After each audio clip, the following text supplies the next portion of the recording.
Cowboys Ranch, hip cats, dudes, and groovy chicks. This is the only ranch where you can ride horses with the cowboys and sit around the campfire singing bebop tunes. You know, and we have some interesting cowpokes here. Here's a view of some of them.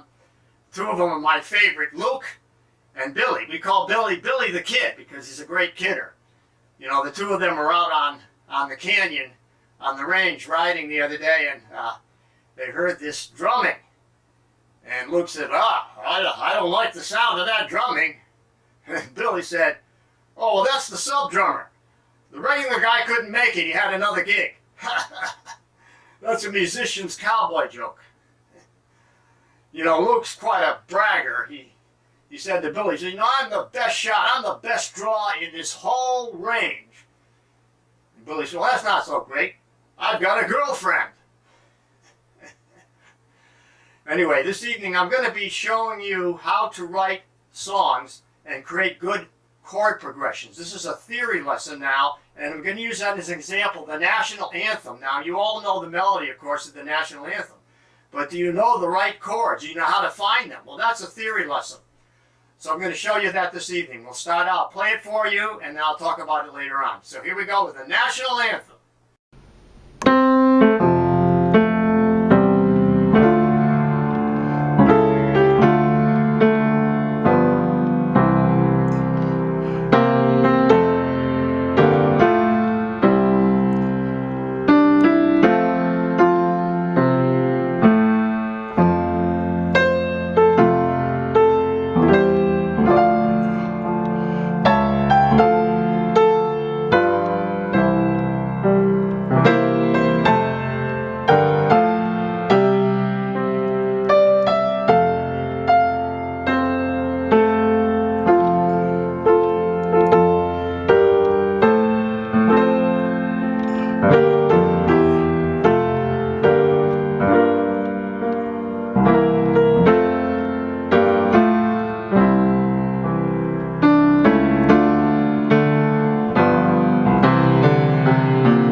Okay, starting out, I just want to say that this is an arrangement that I wrote myself. I figured it out based on my harmonic knowledge and also having heard the song enough times.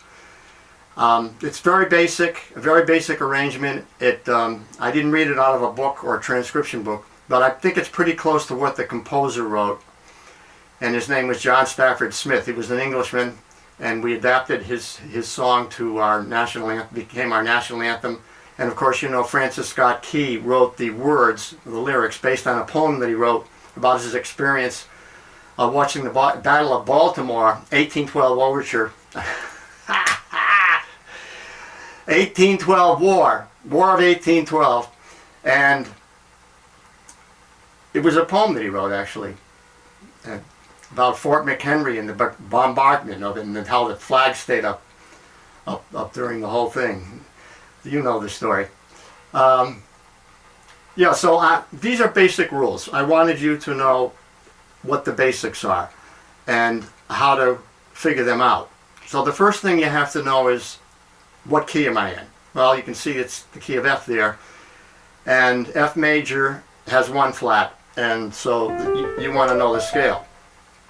And you want to be able to form triads based on that scale, or thirds, you know, and they're major or minor. So if we form the triads, it's F major, G minor, A minor, B flat major, C major, D minor, E diminished, F major. So we call this the 1 chord, the 2, the 3, the 4, the 5, the 6, the 7, and the 1. Now, the most important chords of those three are the root, which is called the tonic, the F, the dominant, which is the C, and it's usually played with the C7 or a flat 7 in it, makes it dominant form. And then the subdominant, the B flat, would be the subdominant. Now those three chords form hundreds of songs, particularly your simple songs and your campfire songs, and your traditional songs use those three chords, and also classical music uses the dominant, tonic, and the subdominant most commonly used chords. However, you're going to use a lot of other chords, and this is a very clever song in terms of its harmonization. I mean, the melody's great, but the harmonization is very clever because he plays a chord for practically every note, including even the eighth notes. He has chord changes going on, and sometimes they're approach chords, sometimes they're inversions of chords. So it's pretty clever that way, and uses inversions to create clever bass lines. So now, regarding melody, first rule I'm going to give you is that a good melody should have the melody note hitting a chord tone on a strong beat. And that's just a very basic rule. There's always, once you learn the rules, you break them. But I mean, the strong beat would be, the strongest beat would be beat 1. So like you'd have here, right, that's beat 3 and 1. And there you have hitting the tonic note with the tonic chord on beat 1. And then it goes, does it go right up to the tonic chord again? No, it doesn't go to the tonic chord. It goes to something else. Well, what is it? Well, you got two other choices. It's either the tonic or the third or the fifth, right? If it's a strong chord tone based on a triad. If it's a 4-note chord, if you're gonna have a major sevenths or dominant sevenths or minor sevenths, then you have another target tone or another tone you can hit on a strong beat. But like it's either the F or the B flat or it's a D flat. See, that F would be the third of a D flat chord. Well, it's not either of those or any of those three. It's not those three chords. So let's try minors, all right? Minor chords. F minor doesn't sound right. Doesn't sound right. Let's try D minor. Ah, that sounds right. So the composer did a good job writing the best chord for that melody.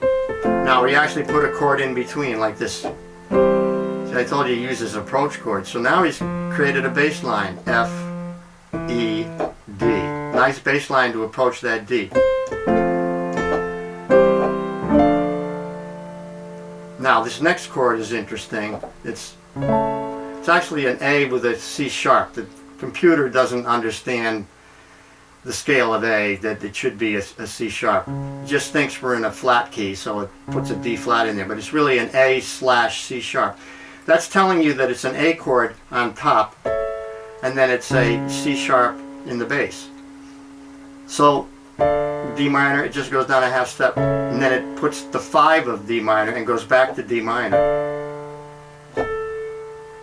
And then it goes here to a leading tone to take us, that B there's a leading tone to take us to C, which is the melody note. See, if he had played it according to no alterations, you'd have this, and you'd have like maybe, you'd have that. See, that doesn't sound so good, you know. So you have that B natural in there. What's that doing in there? It isn't in the scale. Well, it's creating a leading tone, a pull to the dominant chord. So really what you have going on for those first 4 measures is, this is in 3/4 too. You should understand that. It's in 3 beats per measure. You have the 1 chord going to the 6 chord, then approach back to the 6, and then to the 2 chord and to the 5 chord, with the 2 being altered to dominant 7th. Here's the dominant. It's really pretty that way. Now, the other thing about this melody is the motive of the rhythm. Now, motive is an important thing to understand in writing melodies. It can be a repeating phrase, melodic phrase. It could repeat on a different pitch or on the same pitch in certain ways. You know, like you have, you know, in this case, it's a rhythmic motive. In other words, it's a 1, 2, 3, and 1, 2, 3, 1, 2, and then that repeats. 3 and 1, 2, 3, 3, 1, 2. You see, so it's that same rhythm. And that continues throughout the whole song. You have this repeating the same rhythmic phrase. Repeating it again. You see, it keeps going on and on. Now, what does that do? It reinforces us. It makes us hear that melody better because we're hearing the repeat of that rhythmic motive. You know, so you can do it rhythmically, you can do it melodically, or a combination of the two. But that's one of the most important things to understand about writing good melodies, is to have some kind of repetition so that you remember it. Now, it doesn't mean that every melody has that. I mean, if you check out Stardust, it doesn't have that happening. But if you check out The Shadow of Your Smile, it's the same idea.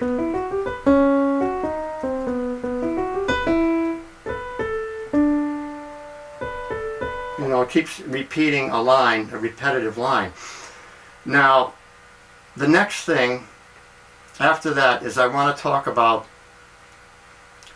the idea of the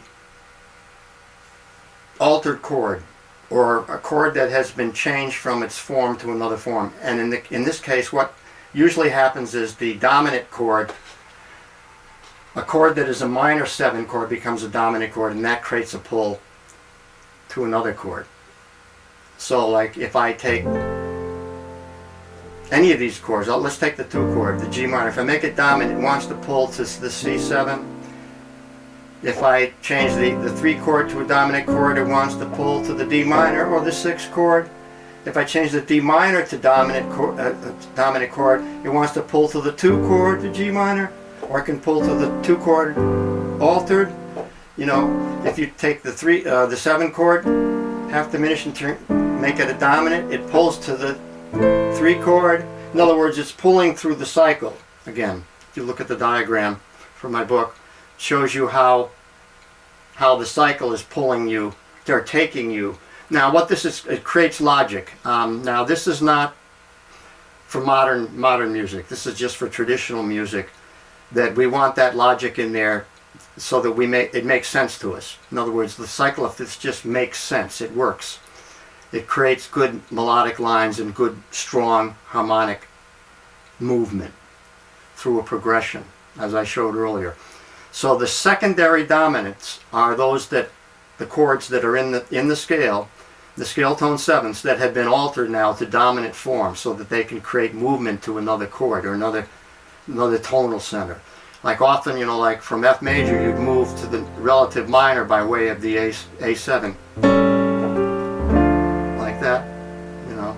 So that's a typical way to get to the relative minor, or even this way, get to the relative minor. Okay, one thing to observe in the cycle of fifths is that if you move counterclockwise, you're moving from the concept of through the cycle of keys. In other words, a dominant moving to its tonic, and so on. So that you can see that B would move to E, E would move to A would move to D, D would move to G, and then to C, getting back to F. So you see, now you don't always have to resolve in that way. Not all dominant 7ths resolve to the related 1 chord.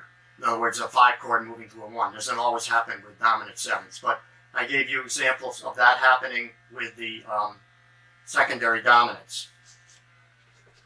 I got a noisy fan I'm getting fixed this week, but you have to put up with it. Okay, the other thing I wanted to talk about in this segment is the use of inversions. Now the composer uses inversions of chords for the purpose of making smooth transitions from one chord to the next.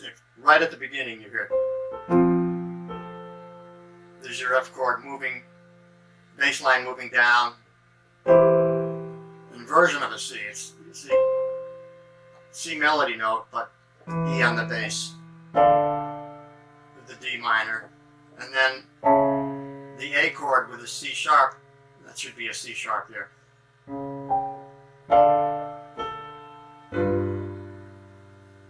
To the 5 chord there. Now you see that enabled him to have this in the bass, which you wouldn't get if you didn't play inversions. If you played it just you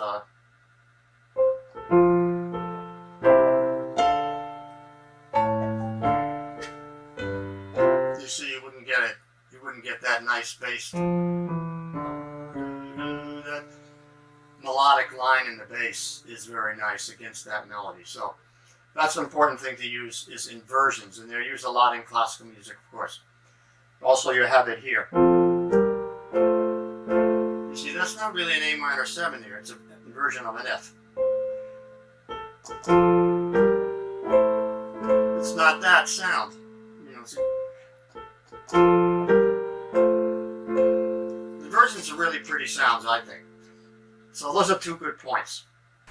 Okay, so now the next thing I want to talk about is bass lines, because these are very clever in this song. He uses bass lines, the composer uses bass lines throughout, even on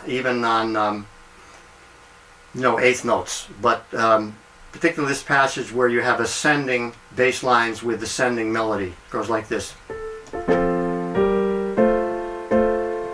Then it descends down the scale and ascends again.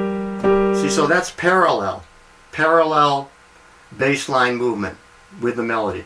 And then you can have contrasting bass line movement. In other words, the bass line will ascend while the melody is descending, or will descend, the bass line will descend while the melody's ascending, and that's really good composition. So here you have it at this point. You see that rising line in the bass against the descending line in the melody. Now here it descends in the bass. Let's get that.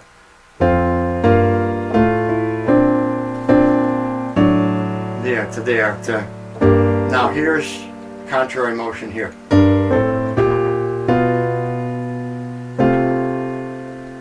You saw that, right? So you have this ascending right up the scale there with a B natural in there too.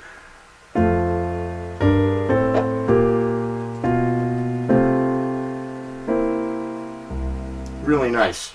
And that's another important aspect of this song. So I think I gave you 8 rules there, which are really good ones as a start, to start composing your own songs or start to figure out basic melodies and basic harmony.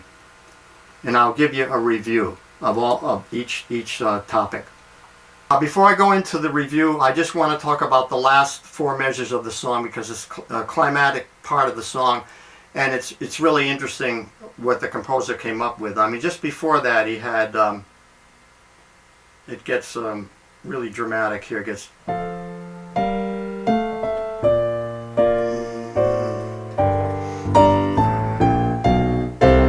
that great sustain there, and then this part.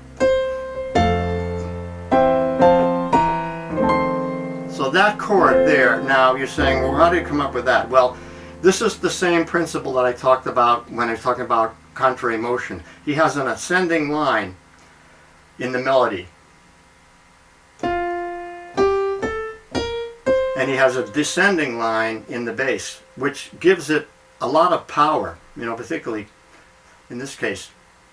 Let's see. Let's go from here.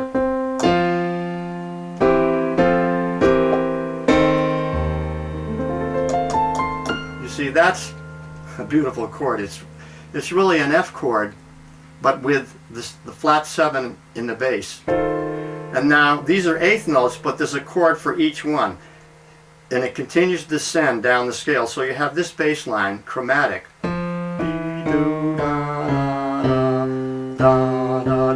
So that's very dramatic. And that really makes the climatic point so strong there, right on that F chord with the E flat in the bass.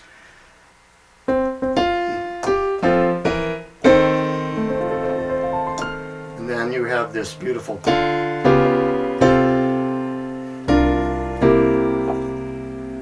You see, so now that last section after the F7 there, you have a D minor, and then this unusual chord, that passing chord to take you to the C bass with the tonic. Then the C sus4, or you can call it a B flat with a C in the bass. And there's your dominant, and then your tonic. You know, see, so the D minor, and then that unusual chord there. Now, most people wouldn't hear that. You wouldn't have heard that.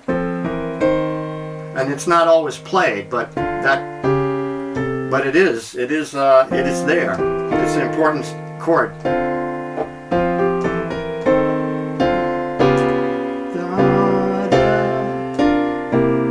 You see, so what is that chord? It doesn't fit any of the other formulas. It's not in the cycle of fifths. It's not like a secondary dominant. I mean, it is, in a way it is. I'm calling it a tritone substitute for a G7.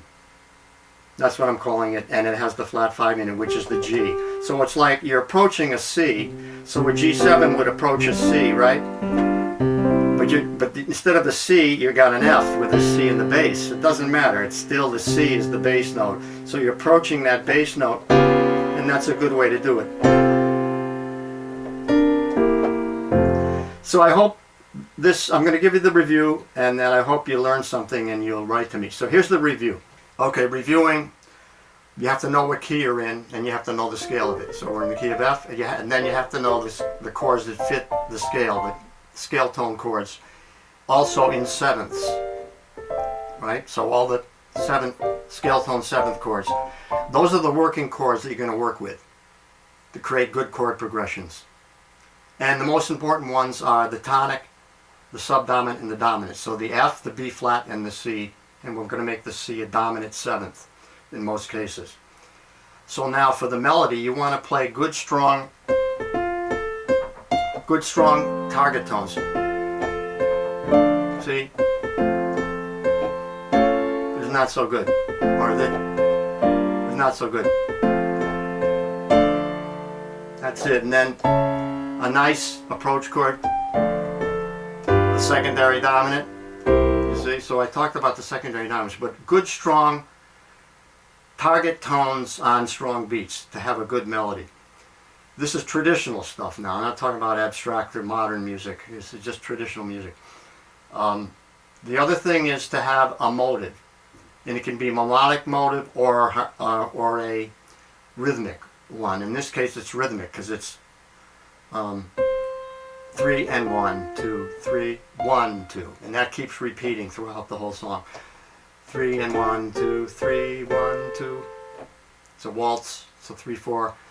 That rhythm holds that tune together. Each phrase follows the one before it perfectly, you know, and it has a lot to do with that rhythmic motive or motif, whatever, however you like to call it. In art, it's usually called motif, but.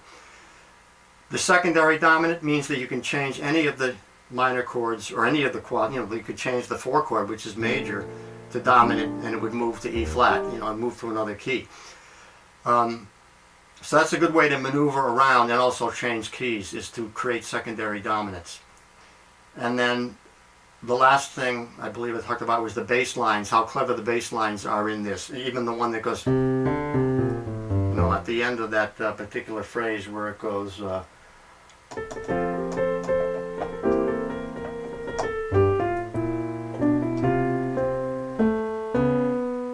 Man,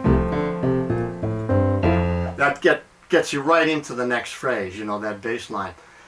So look at the bass lines in this arrangement. It'll be available to you.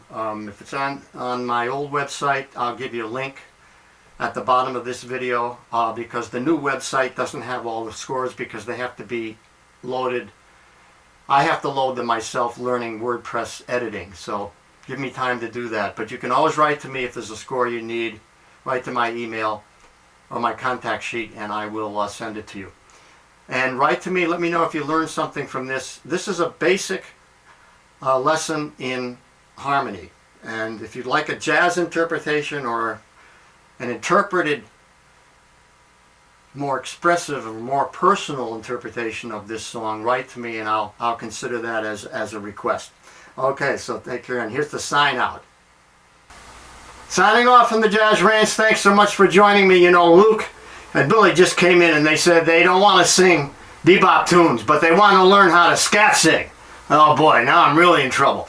Anyway, they also wanted to tell you that they checked out Herman. He's still wearing his outfits, his hip outfits, and he's also riding his horse, and he says, swing loose. So until next time, we'll see you around the range. Bye-bye.